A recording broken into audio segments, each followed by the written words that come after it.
Hello, today we're going to talk about the evolution survey that was our final project for the class that we're in right now.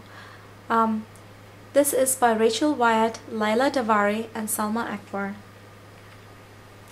The purpose of our project was to increase our understanding of science teachers' opinions about various aspects of the nature and the theory of evolution, the manner in which it is taught and addressed in schools, and students' perceptions of the theory.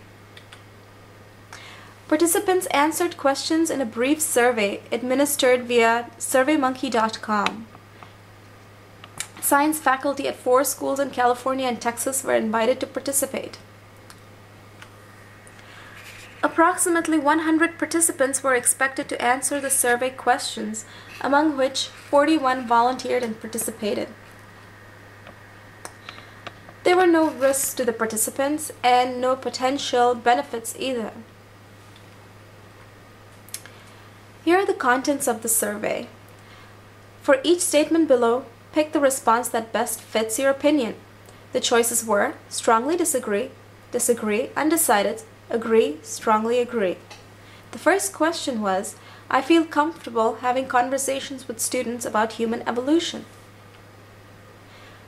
Second, I believe that on a school campus, human evolution is a topic that should be factually discussed only between students and their science teachers.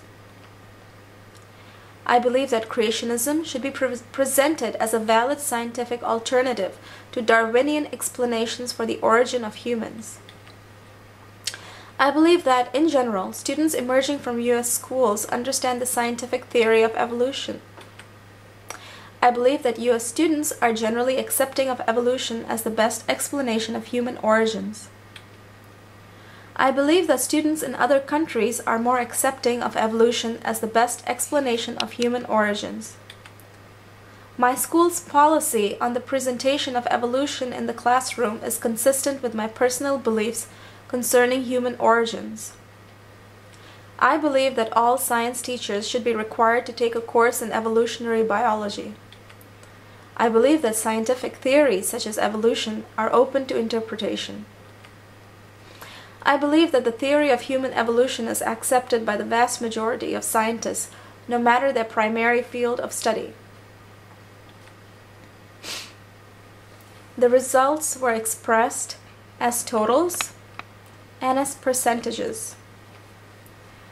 They were also categorized in terms of years of teaching: 0 to 5 years, 6 to 10 years, 11 to 20 years, 21 or more years. They were also classified by grade level: elementary, middle school, high school, college, or other.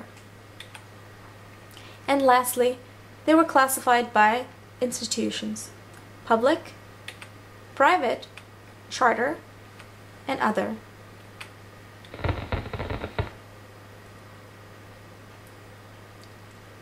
Many teachers felt that evolution should not be taught factually or creationism should not be presented as a scientific alternative.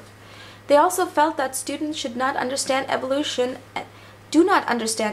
and their school policy is not consistent with their beliefs on evolution. Many teachers agree that they can talk to students about evolution.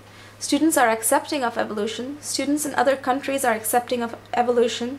Evolution is open to interpretation, and that evolution is accepted by the vast majority of scientists. Many teachers are neutral that teachers should take a course on evolution. 61% of all teachers strongly agree that they are comfortable having conversations with students about human evolution.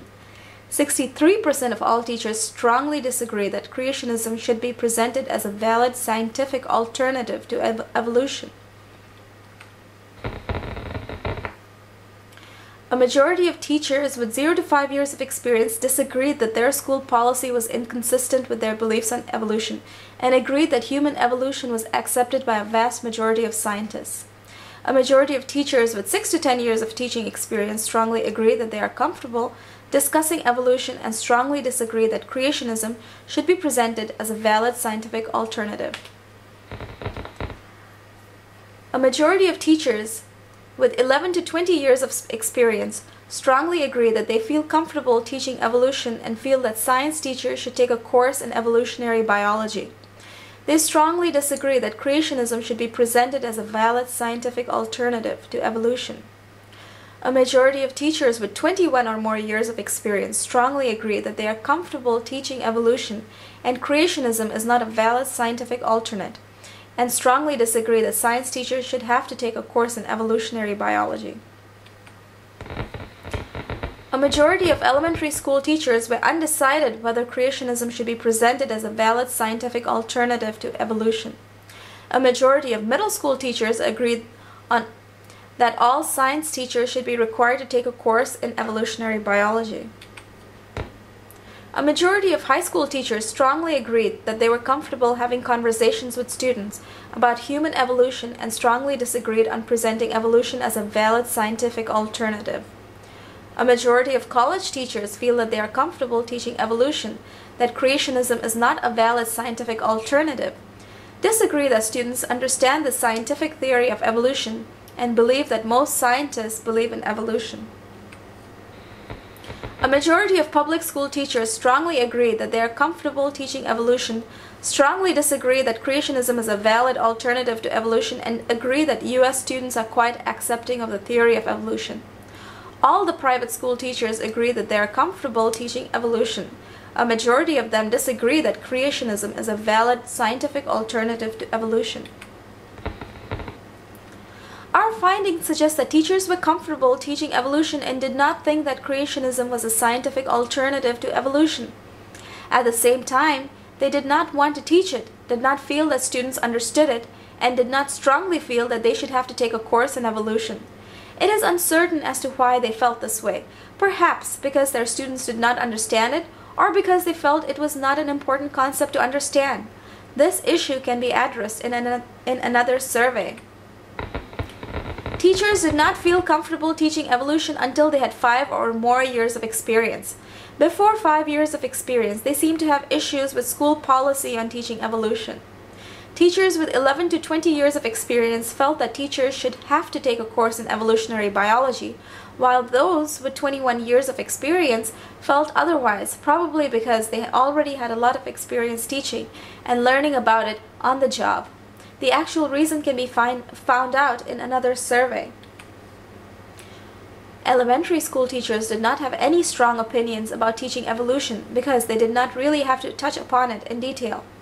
Middle school teachers expressed the need for taking a class in evolution because students are first exposed to a detailed look at evolution in this grade, and the teachers may not have all the answers.